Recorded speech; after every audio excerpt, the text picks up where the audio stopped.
press, but also things like investor save, so reducing our expenditure through capital investment, investor grow, so economic growth projects that actually deliver us increased business rates, increased council tax, increased rental income from property that we might own. And also there's quite a bit around proactive asset management, and all of those things that I think could be added into a more wholesome capital strategy that looks at everything, brings those forward, those key projects forward, like investor save, investor growth, proactive asset management. But in so doing then provides a lot more measures of how that works. Doesn't just look at the increased risks from that sort of investment, but the returns as well. And there's a number of measures there that I'd include, particularly around commercial investment, but also around investor save, investor grow, that shows that the capital strategy has a handle on returns, on yield, on payback, but also importantly picks up on those prudential indicators. But moving on to the prudential indicators, can we put the second poll question up there? I think I said at the last session, prudential indicators are things that I've done for a number of years. Have I understood them? Yeah, I've had a loose understanding. Are they really? Do you have a reasonable grasp of? Do you really understand them? And again, looking at the poll, there's not a lot of us that really understand them. We have a reasonable grasp of why they're there. I think they're important, but I think they're limited in terms of a capital strategy that seeks to deliver on some big outcomes. And there I have put a number of reasons for making that view. I think the ratio of financing cost to net revenue stream doesn't really take much account of income, which is a big thing. If you're getting a lot of income, then your net revenue goes down. Therefore, it looks like your financing costs are higher, so it could be misleading. And I think some of the others they're just levels. Indicators is almost a bit of a red herring. They are levels that we set. So we set our capital expenditure and say, well, that's our requirement, and here's our authorised limit and our operational boundary. They are what they are. We don't really look at the comparative nature or the context of those, and we don't really look backwards at decisions made in the past to see where we are. And that's where I want to take you, is to look at perhaps where we would add to that by looking at prudential indicators in the round, in the context, by comparing with others and comparing ourselves over time. So I did some work which talked about at the last session around capital health, and specifically looking at the capital finance requirement and its relationship with the revaluation reserve, capital adjustment accounts, and the long-term assets that are capital-based, mainly property, plant and equipment, but long-term investment, long-term debtor capital as well. And what I came up with from my previous authority is something that started to look at your balance sheet and started to say, well, how can we explain the balance sheet in terms of things like our loans outstanding? I said last time, our authority, our members were really nervous that we had £50 million, £60 million of borrowing. But put into context, we were able to show them that actually, compared with others, that's not a great deal. We're HRA, so a lot of that is backed by future incomes. And we started to be able to, we turned around to this almost like a house concept of, where you have positive equity in your house because of revaluation gains. You have the amount that you repay on your mortgage effectively, which is your capital adjustment account, and the amount that's still outstanding, which is your capital financing requirement.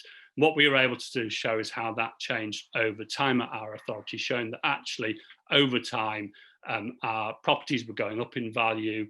We were putting aside sufficient MRP. We were looking after our assets, which meant our capital adjustment account was going up as well. And therefore, as a proportion, the amount we owed on those properties was reducing. And we thought it was a good thing to be able to show them. We were also able to show them how they compared with districts in their other districts in their county. So looking at the specifically at what a good capital strategy might do, there's a number of things there where it might, the things that you do your capital adjustment account, affect your revaluation reserve and affect your CFR. So proactive MRP to make sure that we charge and reduce the capital financing requirement there, via increasing the capital adjustment account. The MRP ends up there, is important. Invest to save, invest to grow. If you invest in the right things, hopefully you'll look after your properties, that you won't get as many devaluations, and they might value upwards, which means your revaluation goes up, and again your capital financing requirement comes down as a proportion. Proactive asset management. If you're able to make your assets last long, if you look after them, the depreciation charges might be reduced, and the impairment and the revaluations downward would reduce, and therefore you might get an increase in your revaluation reserve, and your CAA wouldn't go down by as much from those transactions. And commercial property, we hopefully net a lot of income from that, but also on the appreciation side, one would hope the capital adjustment account for appreciation of commercial properties goes to the CAA rises again, which again, that relationship between CAA, RR and CFR, I think is quite important. And that takes us on to a look at the balance sheet work which I've done to date. And that starts to show some really interesting results, particularly when you look at types of authorities. So I think I showed it premiered this last time, but actually, if you look across the types of authorities, it's not surprising to me that inner London boroughs have a very small proportion. The majority of their long-term assets are funded, but metropolitan authorities at the other end, a much smaller amount of their assets are funded. And there is started to do a bit of correlation between these capital health indicators and the usable reserves. And generally, we know that inner London does well out of usable reserves, tends not to have any authorities that are in trouble in that respect, whereas Mets and Unitaries have got authorities that are closer to the edge, if you like. And I think when you start to look at that, if you've still got a high level to fund of your assets, then that takes a higher proportion of your net revenue stream. And when that net revenue stream is under attack from government funding and from COVID, etc., those fixed costs of capital become have a larger impact, and therefore a greater impact on the reserves the resources that you have, and therefore a higher propensity for reserves to reduce. So I don't think any of this is particularly reflected in the funding formula, but others may disagree with that. So looking very specifically, and members of LGI should see where they are on this. This is looking at district councils across the board at their CFRs, their CAA, which is the red amount, and their revaluation reserves. And what you find with the district councils is a small number that actually have negative CFRs that on the right-hand side there. So they're actually debt-free and have surplus capital resources. But on the other extreme, you have negative capital adjustment accounts, so effectively negative equity, if you like. Those on the left tend to be authorities that have recently put a lot of money through investment properties. So that reflects as a high reward from doing that, but there's also high risk, high capital risk, because actually you're pretty much geared towards debt. And if that income goes away because of COVID, the debt doesn't, so that risk has to be managed. But what we're able to show last time is quite a number of these authorities now have massive reserves as well because of the high rewards attracted there. And then just very quickly, those of you on the call today, you're in one of those lines there. So a nice spread. We've got over 50 districts here today, which is fantastic. And that's how you spread across there.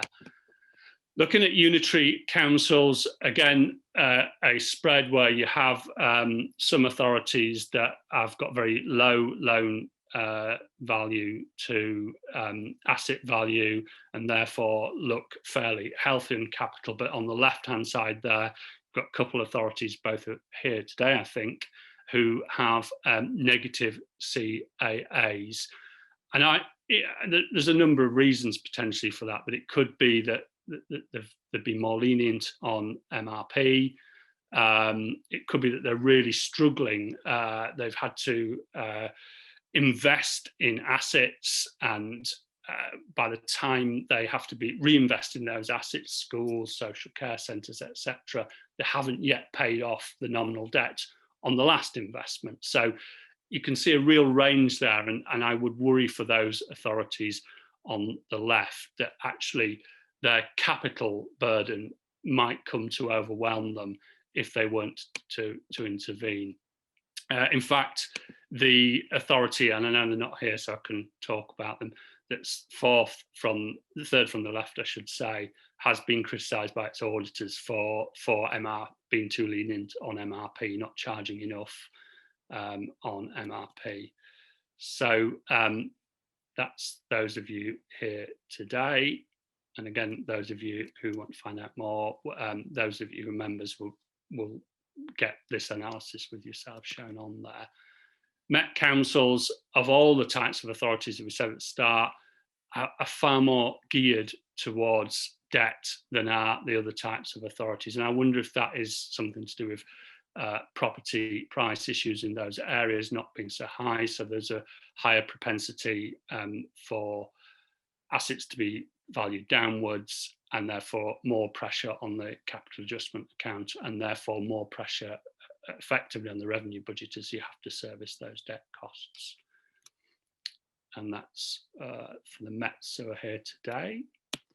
And London, again, you can see there I put inner and outer London on the same graph, but inner London to the left there and outer London to the right.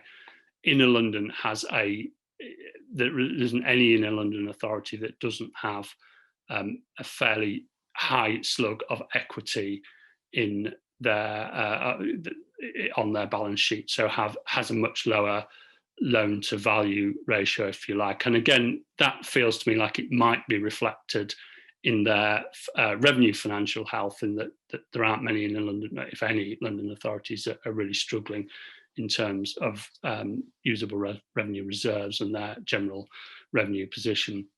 And I wonder again if that's to do with more buoyant property prices, so a higher propensity for the revaluation reserve to go up or the capital adjustment account to go up due to less downward revaluations, more upward revaluations. And the few London authorities that are with us today, that's where you sit on those graphs. So, oh, sorry, I shouldn't have forgotten county councils. We've got more than half the county councils that there are here today, I believe. So county councils seem to be more stable. There doesn't appear to be any authority in real problems in terms of having negative CAAs. They all have a reasonable revaluation reserves. But again, there's quite a range there between those that have higher debt gearing and those that have higher equity gearing.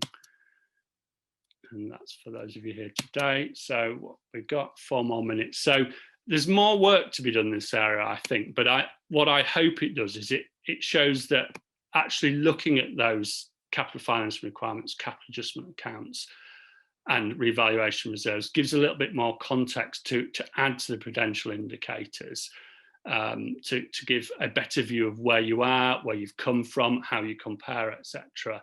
And that's a big part of what we've tried to develop in the service. There's more work to be done. The capital finance requirement, how that breaks down into long-term and short-term borrowing. And I spoke to a member last week that said that their Treasury advisors saying don't go into long-term borrowing at the moment, short-term borrowing is so much cheaper. And then, of course, the degree to which you're either over or under borrowed, I think, is a factor too. I've also got all the interest costs and interest receivables. So again, what you see over the years is that interest costs seem to be going up as a proportion of the whole expenditure. And therefore, again, there's a worry there on capital health that actually they're crowding out the ability to spend money on services as we go along with funding coming down. So we'll just put up poll questions 3 and 4 very quickly, and then I'll just do a minute on investment properties. So if we can put poll question 3. So given what I've said, do you think outside of the prudential indicators, it's important to maintain wider capital health measures, or do you think prudential indicators are sufficient by themselves, or you already have a complete set of measures that you're happy with, or you have more measures, but it's something that you would look at reviewing?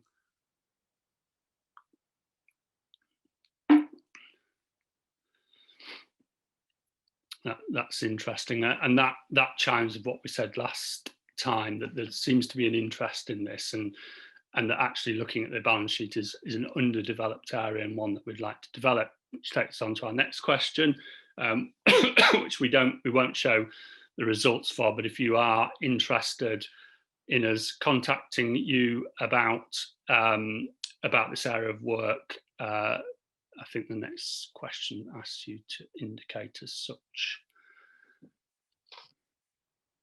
and we will get in contact with those that answer yes to that.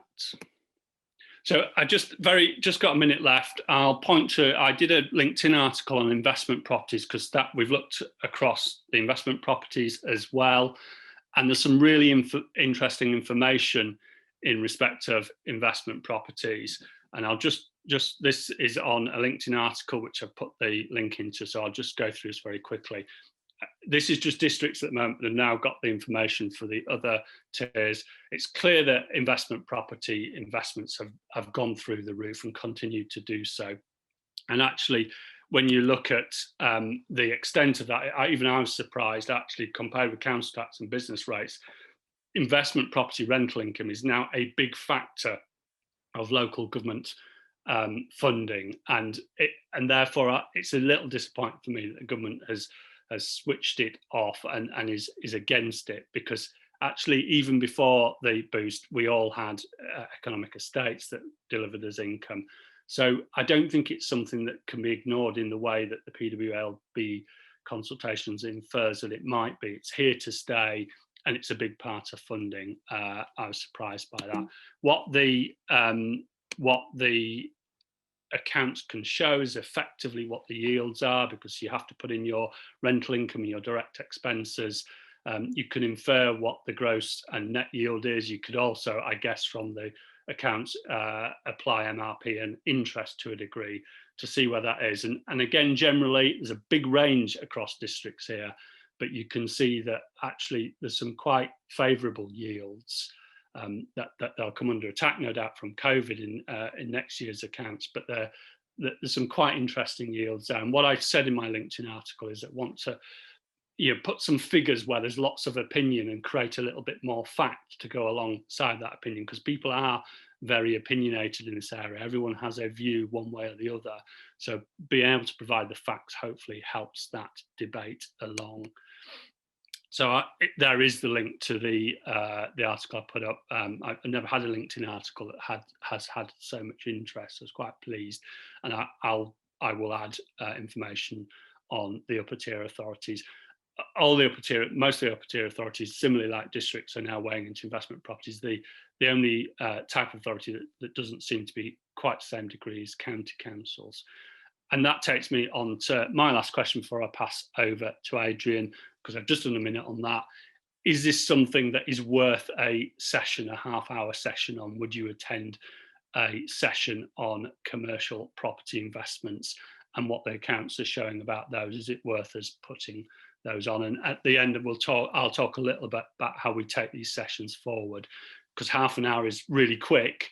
But we realise you've all got jobs to do as well. So it's trying to balance whether you want longer sessions or shorter sessions more frequently. So it would appear that commercial properties is a hot topic from what I'm seeing on the poll results just now. So that's me done. As Darren said and Adrian said at the start, we'll pick up the questions at the end and carry on. But I shall pass across to Adrian. Thank you very much.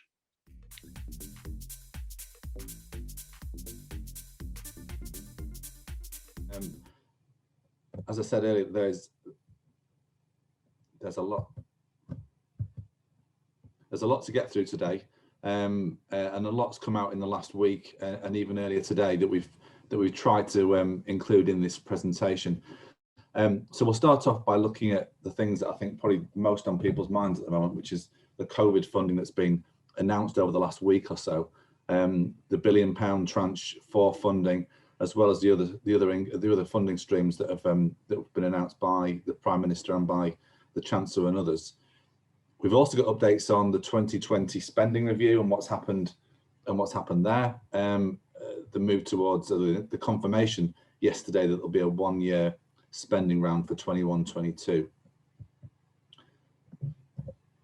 We'll look a little bit at some of the council tax and business rates forecasting and the sales fees and charges compensation, but to be honest with you, we'll probably skate over a little bit of that just because we'll be a bit short of time. And then finally, just try and pull some of that together by looking at some of the MTFP assumptions for next year. A lot of this is not particularly new, but we just want to confirm and go over what we're suggesting that you might assume in your budget plans for the next year. So starting off with the COVID funding, we had a range of announcements that came out at the beginning of last week on the 12th of October. The first one was from the Prime Minister, where he announced that there would be £1 billion worth of new funding for local government, effectively a tranche 4 of the general funding for COVID that authorities have received in respect of the pandemic.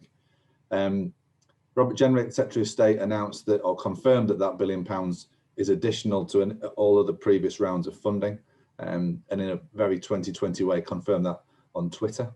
The link's there for you to have a look at. So we know now that it's additional to funding streams you've had before.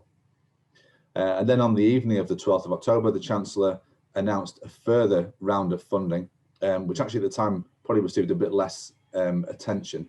But what he said was that they were providing up to £500 million worth of funding. In the initial instance, it indicated that funding was just for authorities entering Tier 3, but it now emerges that funding is for all authorities based on whichever tier you are actually in. And the up to £500 million, about 465 million, is additional to the £1 billion that the Prime Minister announced earlier in that day. And again, we've been a bit hampered by a lack of written confirmation by government. Normally, funding announcements are confirmed later that day on the government website, but some of these haven't been. So for a while, our only confirmation of the 465 million was on a YouTube clip that we had from the Chancellor's statement on television. So it's been a bit difficult to really piece that together over the last week or so. We had some additional clarity about what was happening in a letter that was sent by Caroline Wilkins to local authority chief executives last Friday. And what that letter said was that all authorities would receive some funding depending on which tier they were in. So authorities in Tier 1 would receive £1 per head, those in Tier 2, £3 per head, and those in Tier 3, £8 per head. It said that those payments would be dispersed as soon as public health activities have been agreed with the relevant regional convener.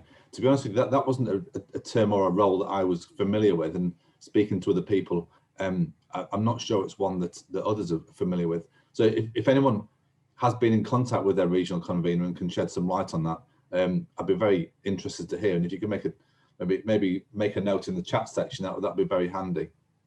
The funding's one-off. It's up to a maximum of £8 per head.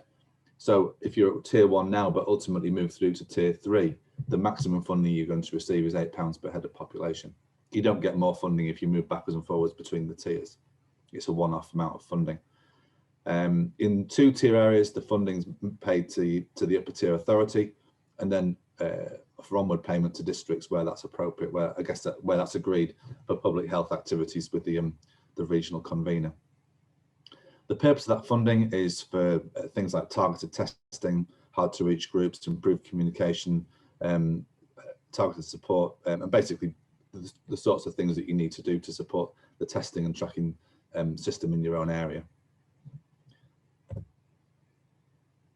Just to sort of recap on what that funding means. So the funding that's been made available is 465 million, and it's not top sliced from the £1 billion. The £8 per head, we estimate that that is worth 57 million, including both Greater Manchester and South Yorkshire. The £3 per head for those in tier 2, that's costing about 61 million, and the remaining authorities at £1 per head, that's worth about 29 million. So the total cost of those payments, we estimate, is about 147 million, and that will leave about 317 million pounds out of the pot unallocated. We estimate that if every authority was at tier 3, then that would take up the full 465 million pounds, more or less. So we assume that that funding is there to make sure that every authority who needs it will be able to get funding at tier 3. The tranche 4 funding, the COVID funding, the £1 billion that we mentioned earlier on, those allocations were confirmed this morning. The links there at the top of the slide. What the government's decided to do is to split the £1 billion into £900 million for the general COVID funding for local authorities, and then top slice the £100 million for leisure funding. And what they've done is interesting and probably technically correct, but it will annoy quite a large number of authorities that are on this webinar today. So the methodology, as far as we can tell, that they've applied, is that they have used the COVID relative needs formula that was launched as part of the tranche 3 allocations a couple of months ago. They've used that and they've applied it to the full amount of funding across the 4 tranches, so about 4.5 billion, and they've applied the RNF to that full 4.5 billion, the 4 tranches of funding. They then deducted the amount that you received, that each authority has received in tranches 1 to 3 across those tranches, and then deducted it from the tranche 4 funding that they've calculated for you. If that value then is negative, then that authority receives a minimum of £100,000. So there's no negative deductions, but it means that every authority receives something, a minimum of 100,000. For all other authorities whose amount from the tiers, the tranches 1 to 3 allocations is a positive figure, then that's scaled down to match the quantum that's available. So effectively what this does is it irons out the over and under funding in the previous tranches. We've got a slide to show that in a bit more detail, but as you remember, in tiers 1 and tier 2, the allocations really bounced around a lot, and I think there's quite a lot of dissatisfaction about that. So what this does is effectively means that all the funding you've received across the 4 tranches is allocated using the new RNF.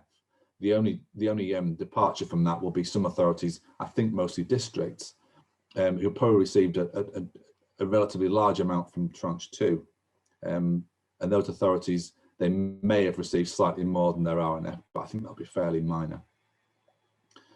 Our initial thoughts about the allocations is that it's not good for counties and it's not good for districts, and it's almost certainly good for Mets and probably for Inner London, but we haven't really worked the numbers yet, but that's our initial thought. The other surprising element of it was the £100 million of leisure funding. The idea there is that for those authorities who are subsidising their leisure activities, i.e. the leisure providers not making an income payment to them, there's no compensation for those authorities within the sales fees and charges scheme. And the government's been promising for a while that it would actually help out those authorities. So they've taken £100 million and they'll allocate that to authorities to compensate them for their lost, or for the additional funding they've had to put into their the leisure services. Don't know how that's being allocated yet. That's to be done later. A quick recap: the tranche 4 funding uses the relative needs funding.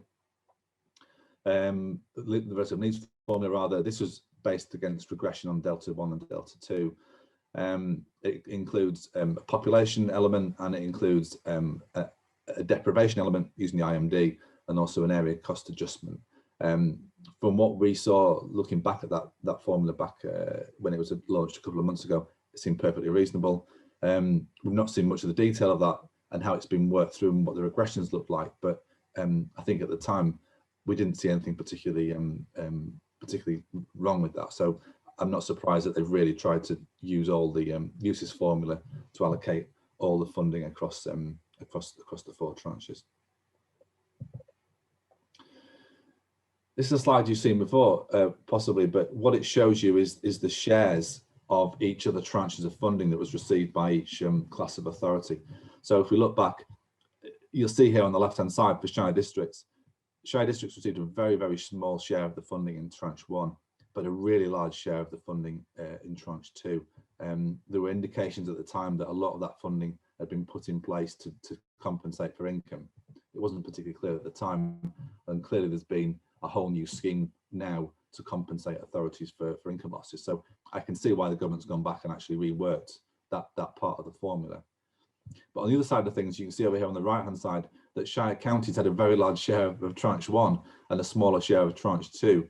And I think what the new allocations will have done is it will have effectively removed the higher levels of funding that counties received in tranche 1, and made sure that all they're getting is the allocations based on the RNF across the 4 tranches.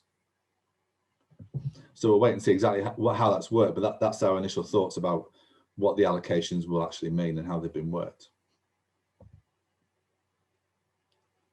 Then there's also it's been very, very prominent in the news in the last week, the funding that's being made available to those areas that are going into tier 3 in particular. They've been referred to, I think, unfortunately, as deals between areas and the government, and it's emerged that those deals are different in different parts of the country. So what seems to be happening is that the funding's made available outside the normal, either the billion or the £500 million that we've talked about earlier, obviously made available directly by the Treasury. The allocations now seem to be very similar on a per head basis. So in both Lancashire and Liverpool City region, those funding allocations were about £20 per head. And that now appears to be repeated in both Greater Manchester and South Yorkshire, although obviously there's been a huge amount of controversy about the allocations that were being made available to Greater Manchester. Now becoming clear that what was on the table for Greater Manchester was pretty much the same amounts per head of population as had already been made available in Lancashire and Liverpool City region. So it seems to be effectively a formula-based allocation using just population. Now you could argue that an alternative basis might have been something that was based on the number of affected businesses or the number of affected employees that needed support, but I think the government's gone for probably a simpler and quicker methodology, but whether that's right or wrong. What was also very interesting, I thought, in the commitments that were made as part of that deal, particularly to Liverpool City region, but I understand it was made to Lancashire as well, was this commitment that the Treasury would stand behind authorities in the Liverpool City region to ensure that they could set a balanced budget both this year and next year. The links there just to quick give you the detail of, well, certainly the confirmation of that deal is in place, but I don't know what the terms of that would be, and I'm not quite sure that the authorities in question know that either. And there's some really big issues with that. I mean, if it's a proper commitment, then it's really valuable to those authorities that would be supported by it, but I don't know yet how valuable that would be. I mean, first of all, defining the quantum of support that each authority might require is very, very difficult. You know, does it take into account the amount of reserves that are available? Does it take into account the amount of other resources that an authority might be able to put in place? We don't know. Options for how the government might help those authorities, the obvious and obviously preferred way is additional grant funding, but that seems relatively unlikely. It might be that authorities are given additional tax raising powers, you know, to increase Band D by more than 2% next year. My guess is that most of it will be through capitalisations. I think that's been done for authorities in Scotland in the last week or two, you know, allowing authorities to borrow as much as they need to fund any revenue gaps. But I think that then just moves us into the territory of authorities needing some greater flexibility to balance their budget over, say, 3 years rather than 1 year. And I think for many authorities that would be very worrying. You know, having to balance our budgets every year is a very strong mechanism to ensure that we retain, you know, our financial health. So allowing us to do it for more than 3 years, it could bring in some quite significant additional risks. So I think for me, we'll wait and see whether this commitment is worth anything. I mean, if the government are going to put more money into these areas to make sure that they can balance their budgets, then that will be certainly a very good thing. Another aspect of the funding and the support that the government's giving us around COVID is support through the collection fund deficit and allowing us to spread the collection fund deficit from the current year over 3 years. So any deficit arising in 2021, we can spread over the years 21, 22 through to 23, 24. The government's not expecting to do the same for any deficit arising for next year, but it will keep a watching brief over that. What we understand about the scheme as it's being worked through, and I think the government are currently drafting regulations on that, is that you'll be able to spread the deficit that arises only from the collection fund losses. So you'll adjust the deficit in respect of the Section 31 grant for the retail discount that's now being paid to your general fund rather than you collecting rates that are going through your collection fund. So it's just the collection losses that you'll be spreading. We understand that it'll be mandatory, so there'll be no choice for billing authorities about whether you spread or whether you don't. And also the shares that you'll have to use will be mandated as well. And that looks almost certain to be in equal portions across the 3 years. The indications initially were that the deficit you'd spread would be the combined deficit for council tax and business rates, but I think it's emerging that that's actually quite difficult and causes quite a lot of problems because the deficit for council tax and business rates is allocated on different bases with different parties. You know, for council tax that includes police as well. So we understand that the deficit that you spread will be done separately. They'll disaggregate the council tax element and the business rates element, to be confirmed though. And there'll also need to be changes to both the CTR1 and NNDR1 so that you can report what that deficit is likely to be towards the end of this financial year in respect of the next 3 years. We understand as well that they are still considering funding any tax income losses that you've got, i.e. from both council tax and business rates. There may yet be a scheme where you get that funding. And the spreading of the collection fund deficit could run in or would run in parallel to that funding. You wouldn't have one or the other. But I think it's fair to say that it is proving difficult to work out how to calculate what that loss is or what those losses are from council tax and business rates. I don't know how they do that yet, but that's certainly something that's not dropped off the radar. Okay, so that's a quick canter through looking at COVID funding. Let's look now at sort of more general fiscal policy and particularly the 2020 spending round, the 1 year spending round. So it's now been confirmed that there will only be a 1 year spending round announced later this year. The 3 year spending review's gone out of the window. And that spending round will be announced in the last weeks of November, pretty much as we were expecting, but they need to give themselves, I guess, as much time as possible. There are already multi-year resource settlements in place for both the NHS and for schools, and the government saying that these will be fully funded. And in fact, for the NHS, the funding allocations they get are likely to be much higher than those that were previously agreed in the last spending review. Also, they will have multi-year capital spending for key programmes, so the spending round will still include some capital allocations that go beyond the end of next year. But I suspect they will be quite seriously downgraded simply because they're only doing generally a one year round. Also in the Treasury document, they did mention about fairness in public sector pay awards and ensuring that those pay awards retain parity with the private sector. Obviously, private sector wages have dipped in the last 6 months in particular because of the effect of the recession. So that's likely to put downward pressure on public sector pay awards. So we'd expect that spending around, as it says, last week's in November, and that really pushes the provisional settlement well into December. Usually it's 2 to 3 weeks after the spending round or the budget or whatever the fiscal announcement is. We'd normally expect the settlement a good 2 to 3 weeks after that. Probably for lack of time, I'd expected to do a bit more on this today, but there's been too many other announcements elsewhere to really allow us to concentrate on it. But the IFS Green Budget is useful. It was out, there was a really interesting presentation that they gave last week on this. But some quick headlines from that. The overall deficit that's forecast for this year is huge, 350 billion, 17% of GDP. more than 6 times the level that was forecast back in the March budget.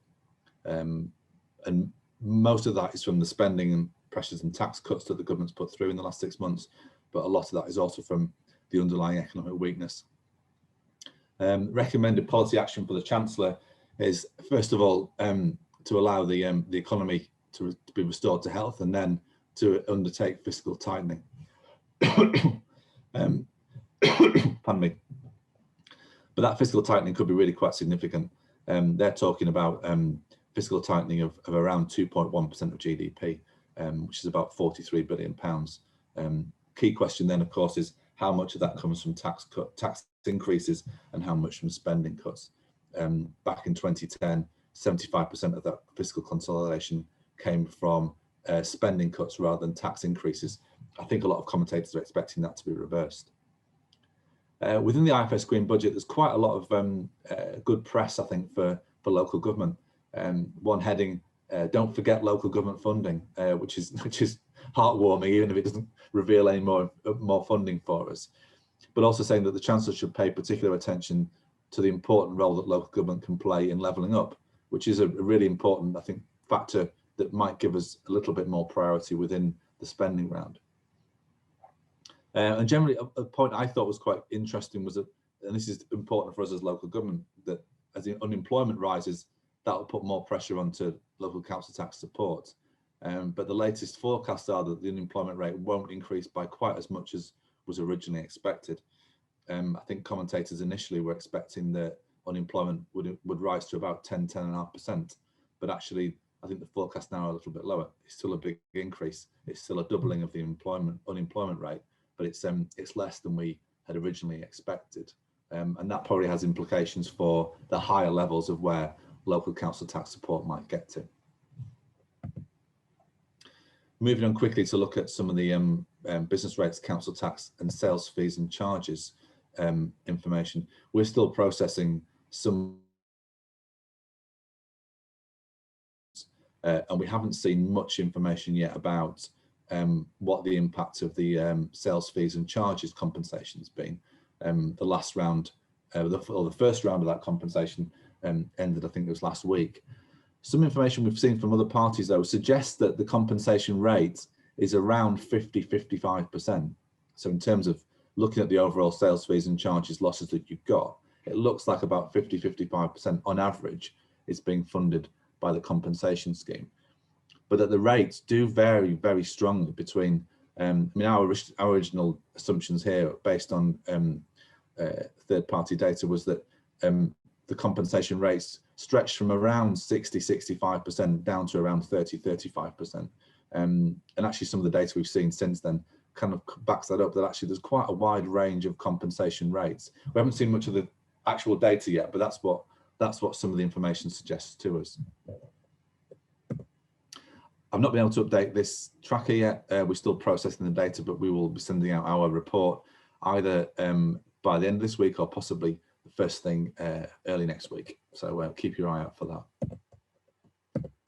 Then finally, just recapping about what our latest thoughts are for the financial settlement for local government next year. Clearly now a one-year settlement is a definite, but it doesn't look likely that there'll be a technical consultation. That's always a useful document to have in advance of the technical consultation. So unfortunately, I think the answers to a lot of these questions about what the settlement looks like, we won't find out until either the spending round in late November or the provisional settlement in mid-December. So for now, we're assuming that most grants will just roll over unchanged.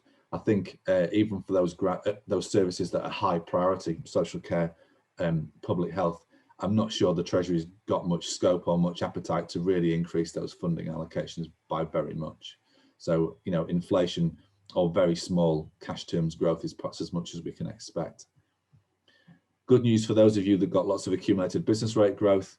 The chances of a reset, even a soft reset in 21–22, I think are becoming increasingly unlikely.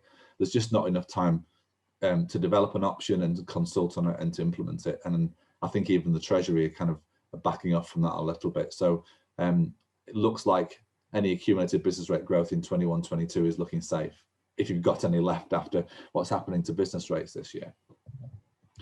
We're still assuming no change in new homes bonus. So we're still assuming that the phasing out continues in 21-22 and that you go to just 2 years of legacy payments. But you know, I think there is still a real chance that there may yet be another one-off 1 year allocation in the way that there was in 2021. In the CTB1 guidance, it was indicated that they may use the CTB1 for another year of new homes bonus allocation. It's quite a tempt to that. And so I think it's not off the table yet, even though I think it's possibly unlikely.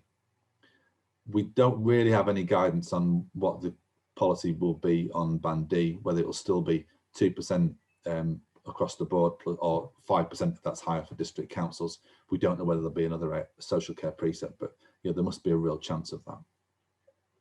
Pilots, again, we're assuming they're very likely, but they're not confirmed until the spending round. The funding's not definitely in place yet for those pilots, but we assume that they will be going ahead. And then business rate pools, the invitation deadline is tomorrow, 23rd of October.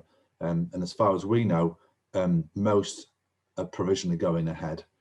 You've got the opportunity to apply for them tomorrow and then to withdraw that application after the provisional settlement within 28 days. You can't change the membership of those schemes, but you can withdraw them. Then I think probably finally for this session now, the Consumer Price Index was released yesterday. That's 0.5%, so much lower than there's been in previous years, but it's up from 0.2% in August. So we're assuming that 0.5% will be used to calculate the small business rate multiplier. Crucially as well, the retail price index was 1.1%. And we're assuming that that will be used to calculate the cap compensation section 31 grant. So the gap between the two is important for that section 31. Provisionally, we're assuming that the multiplier will be 50.1 pence and that the cap compensation will be 29, a fraction of 29 over 501. Again, both to be confirmed, but that's they're the assumptions that we will be putting in our model. Our intention is to release a new version of that model if not this week, then certainly right at the beginning of next week. So keep an eye out for that. I think I'm out of time. That's 11 o'clock. I don't want to go on longer than that because I'm sure many of you got other things that you need to get on for. But hopefully we've given you a good summary of some of the things that are happening, even some of the things that are happening this morning. For those of you who subscribe to our service, we'll have a much fuller email update later in the morning, hopefully with some analysis as well. So thanks for your time. Adrian, I think Holly's asked if said it'd be interesting for a poll question on who's going to enter a poll, and I think we can oblige, and I think we just have. Mm-hmm. So we'll let you respond to that. I think what we were going to do now is answer the questions, but one of the things that we'll send some feedback when we send the slides out, we'll ask you to feedback on is the format of these sessions. It felt like half an hour was a real race through both subjects, and last time we had an hour on each, which felt about right, but then obviously you guys have got day jobs as well, so it's interesting to know what people think about that. And as we look forward to the next sessions, as we get closer to the settlement and the spending review, it'd also be interesting to know what sort of subjects people would like us to pick up to keep the sessions current and at the right sort of level with the right sort of subjects. The sessions which are now called the MTFS sessions, which was the popular vote from poll 1. So it'll be interesting to look forward and get your views on how we best conduct these so that they're of most use to yourselves. Yeah. So that's it by way of closing remarks. Realise it's past 11 o'clock now and people need to get on. But we'll now, we'll hang around, we'll answer the questions that were set, and I think we'll have those recorded separately. So if you've had to jump off, then you'll be able to see a recording of the question and answers, yeah, which we will do now. The polling poll is, I don't know if it's visible to everybody, but it is very interesting. I think that so 32% definitely going ahead, 44% yes provisionally, only 15% saying definitely not. That's 10 respondents. I know from my experience, I think I've probably seen about eight or nine county pools, and only one of them is definitely not going ahead. So probably based on this pool, there's probably a slightly higher proportion not going ahead than the ones that I've seen. Yeah. Excellent. Right, should we get stuck into the questions? Serge has very kindly sent me the questions that were in my session, the first of which I think is rhetorical, from Kirsty at Peterborough, who says, I always thought a plan is 1 year, strategy multi-year. And because you've added question marks, Kirsty, we're going to try and answer it.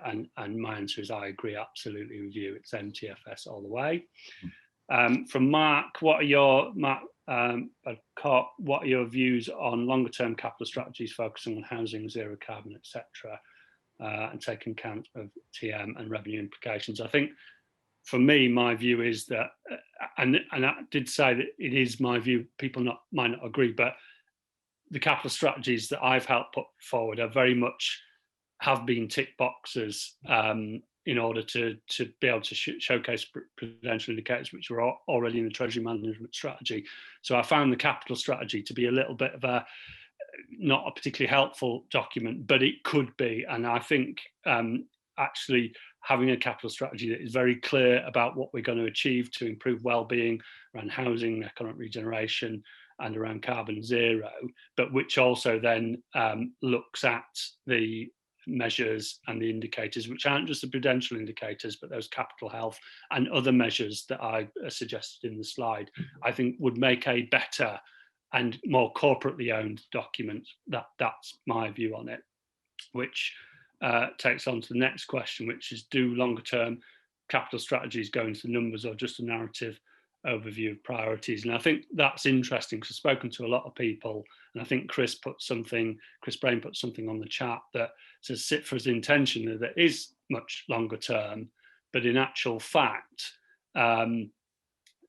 few authorities do that. So I think having longer term figures, having longer term asset management is no bad thing, but I guess it's difficult to be able to get figures that are accurate beyond 3 or 4 years. So I would say, as part of improving the capital strategy environment, being able to get a longer term forecast over 10 or even 30 years is probably no bad thing.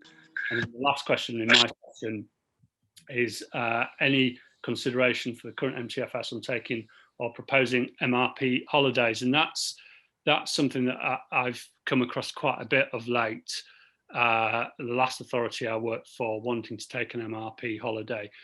And I think I can point to the dangers of those who have then found themselves with very low capital adjustment counts or negative, and therefore highly reliant on debt. But actually, when you think about, my view is that you look at you can disaggregate properties from the whole portfolio and say, what do we pay for it? What is it now worth? What have we notionally set aside so far in MRP?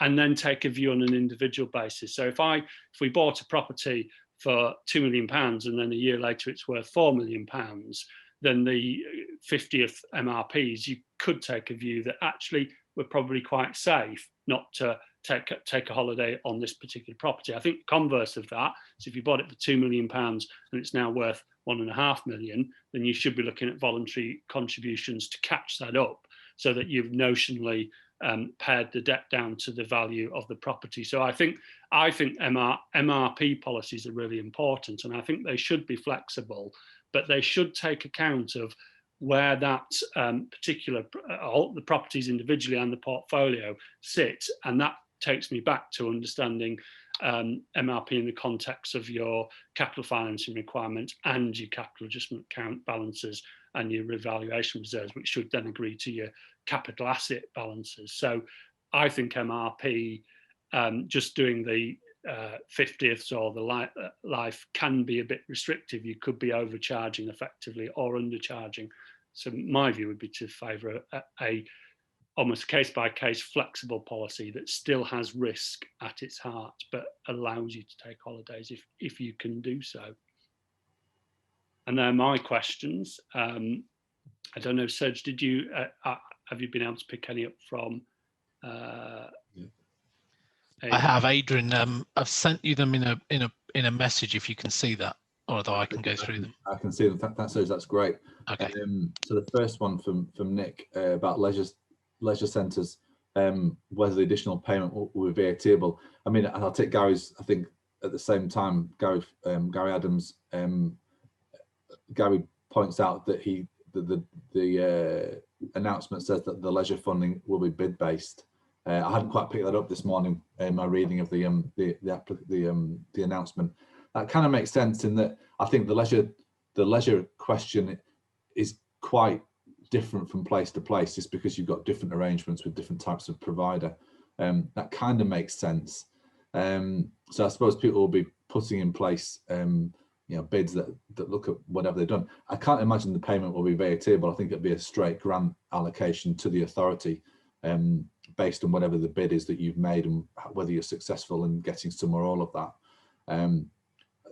I'm sure the £100 million will be easily oversubscribed. So my guess is that you won't get everything you asked for, but I'm pretty sure it'll just be a normal grant payment to the authority. So no VAT implications. How does the sales fees and charges submission fit from Sean? My guess is that the bid that you make will take into account any compensation that you've received in respect of sales fees and charges. So, if you've been able to claim for lost income on leisure, then that will be taken into account when you put a bid in for lost, for any additional cost as a result of what's happened in leisure. So the idea is that your leisure provider may have lost income, but you have had to make a subsidy to that provider, which is recorded as expenditure in your accounts. You've not been able to claim for that from the sales fees and charges submission. So I think that does have to be taken into account. Pardon me. Then for Mark Islington, is tier 2 support for business likely to be proportionate to tier 3, i.e. Instead of £20 per head, say £7.50 per head? I'm not sure about that. I must admit, I'm not even sure what support is going to be available for businesses within tier 2. I don't know if I missed something out there. If there's anyone, especially from some of the London boroughs, who know more about that, because you're all in tier 2 and you may have received something. Is Martin Mitchell still around? I'm not sure. Nothing I'd heard about that, Mark, but I will chase it up and see what I can find. And again from Mark at Islington, would government consider council tax levy to help balance budgets in additional to TfL rescue plans? You may have read in the press that to balance the TfL budget, the mayor's being urged to increase council tax next year. I don't think it's possible anymore to levy a supplementary council tax within the financial year. Steve, do you know whether is that possible still, or is that now something that's outlawed? I'm not sure. I think the last one that was done was back in about 1981 when a supplementary rate was issued. So I'm not sure that's possible, but certainly for next year, I wouldn't be surprised if they do use that as a way for authorities to get out of trouble, especially for someone like for TfL, for the GLA, for the mayor in London. Then from Ian Watters, our reading of the collection fund deficit funding is the deficit we spread would be the 31st of January estimate rather than the 31st of March actual. That could cause issues if changes are made to rating lists in February and March. I agree with that. I think I agree with you in terms of the technical, that's what they'll be using. You'll have to report that at that point so that you can, that's the thing that will be spread. I don't know whether they'll go back and then revise that at some point when you do have your actual outturn as at 31st of March.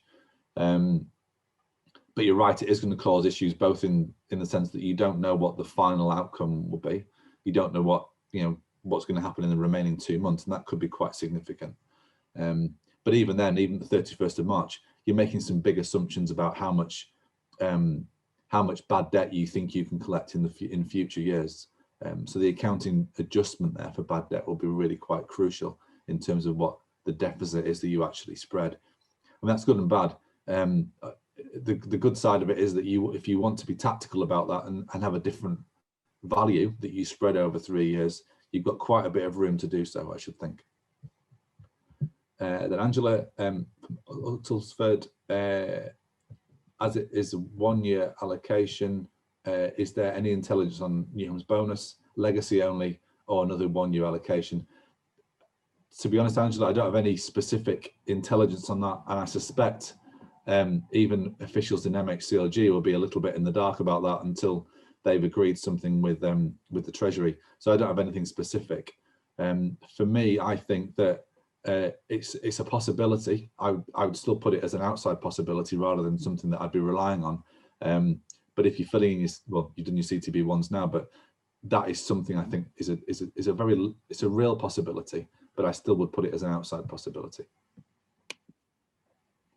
And then one final one from Steve Fitzgerald about hi Steve, do we have any views on the Plymouth City Council swaps arrangement? I think Rob Whiteman said that it's ultra vires and shouldn't have happened. Any views, Dan? I mean, outside that I don't think people who've got members should be subject to the views of Chief Executive SIPA. But no, not on the detail. It's it goes over me a little bit. I can't believe that Plymouth haven't taken full legal advice. I mean, back in the mid 80s, Steve, that was ruled ultra vires, wasn't it? The swaps arrangements that both Hammersmith and Fulham and other councils had back in the mid 80s were ruled ultra vires and had to be reversed. I don't know what legislation has changed since or what powers Plymouth are using to do that, but I can't imagine they've gone into it blind without taking full legal advice. But both from the council side and from the bank side. I think they're using the new sort of enablement powers. Yeah. I think there are two issues. One, is it legal? I think actually it probably is, though Rob feels differently. But two, the other thing is it financially wise, which I think is perhaps a slightly different argument. And I'm not putting a position of one thing being right or one thing being wrong, but I'm just interested to get your views on it. Yeah. I must admit, for me, it's something that's a little bit outside my my normal remit, but I just, casting our mind back to the mid 80s, that's what I would have assumed. But as you say, Steve, there are new powers, there are broader powers now in place than there were, 25 odd years ago, 35 years ago. Things have changed. I don't know, is anyone else that's still on the webinar who's got another view? Happy for you to come forward and give a view, because it is interesting. And I think as well, it kind of does speak to some of the stuff that you had down at the end of your presentation, that about how much commercial activity should councils take, how much risk should councils be willing to take on. Yeah. How much are they kind of like sophisticated users of these products and investments? And that's the bit where I agree with that the prudential framework is really important, because you have to make these decisions with good advice, with good due diligence, understanding the ramifications and the risks of doing so and the rewards of doing so. Where I think it's slightly jaundiced is a view that it's all bad necessarily, but actually, if you take the advice, you look at the cases for and against, and you take a more risky decision with full cognizance of those risks and those rewards, I think that's the right thing to be doing. When you go to commercial property investment, I know when I wrote the article, there was a lot of opinions that local authorities shouldn't be getting into this. I'm not sure I agree with that. I don't think local authorities should be getting into it without taking good care and due diligence. And I guess the same would apply here. But actually having the management information, keeping the right measures, and making those decisions with your eyes wide open, I think it's just one of the things we found with commercial property is it's almost a necessity for some authorities. The alternative is to wither on the vine, is to affect services by reducing those because they've had to reduce expenditure over a long time. So I think, to me, it's just about having the facts and taking the decisions based upon intelligence and not based upon emotions. or anecdote. Yeah, I think for me as well, in the position of Plymouth or other councils that are doing sort of large investments, is that obviously you can do them with the best of intentions, you can do your full due diligence, and they can be sensible investments, but they can still go wrong. You can still be left with quite large losses. And for me, I just want to be more confident that I knew what the escape route was if things do go wrong, and I think that kind of that's got I think you can say the same thing generally about Section 114 as well. At the moment, we don't have any route that you can take if you find that you can't balance your budget, for whether it's your fault or no fault of yours at all. You effectively have to go to government and prove a case and get a bespoke support package. Casting my mind back to the Hammersmith and Fulham case back in the mid-80s, I think in the end the Secretary of State was minded to say to Hammersmith and Fulham, you can, the way that you can get yourself out of this is by increasing council tax, which I think at the time would have taken their bandy up to about, or whatever their rate was, up into sort of the mid 2000s, which was way higher than anyone else's. So I think at the time that was the way out, but at the moment we don't have that ability because we've got a cap on increases in Band D, so there's no natural way out of it for an authority other than to throw themselves on the mercy of the department. Which I think one or two are, because when you look at the accounts, those that have been delayed, some of them are because I'm not sure the auditors have done a great job of finishing last year's, but some are clearly that the authorities that are on the edge of 114 and are presumably in talks with the government to be able to assist them to get away from that, and therefore the accounts haven't come out. There's two or three that look like they're in that position to me. I've got one or two other comments here as well, just to mention more generally. Thanks, Martin Mitchell, confirming to us that for Tier 2, there's just the £3 per head for track and trace public health funding. So in London, that's about 27 million. So the other business support packages that are available for Tier 3 at the moment, there's nothing available for those in Tier 2. But Martin says that the Chancellor is due to be making an announcement in the Commons later on about more business support. So it might mean that in that announcement there is a further round of business support funding for areas in Tier 2. And Simon Riley, Derby, asked, is the specific business support scheme funding for locally created schemes and distribution, or will it be created and administered nationally? As far as I'm aware, it's a locally administered scheme. You're kind of putting forward proposals about what you're going to do with that funding. I think I read in the press that the funding for South Yorkshire was specifically not for any enhancement to furlough and for those job support schemes. So it's specifically for things that the authority would do, I guess, around enhanced tracking and tracing or whatever those things are. But it seems like it's locally developed and locally led stuff, as far as I can tell anyway. And from being exposed to one area that's Tier 3, there's a degree to which I think they're making it up as they go along, because I think they're about to enter into discussions as to how that might be, and that would point to a locally agreed a set of measures, because I'm not sure. I think those discussions are going separately with each of the areas. Yeah. For those of you interested with the about whether there's Tier 2 support, thanks again, Martin has just posted a link to the Sky News story about the additional support that could be announced later on today in the chat section if you're interested in following that. Things really are happening on an hour-by-hour basis at the moment, aren't they? So keep an eye on that. Okay, Dan, is that us for now? I think so. Yeah. Thank you, everybody. It's been good. We'll send the slides out. We'll send a video, send the Q&A out, and it'd be good actually, those of you left, to get some feedback as to how you felt this session went. If you've been to both, was this too short, about the right length, etc. So it'd be good. We want to make these sessions the most useful to the most number of people, so it'd be good if you could, when we send something out, just respond to that, tell us what you think, really. But thank you very much.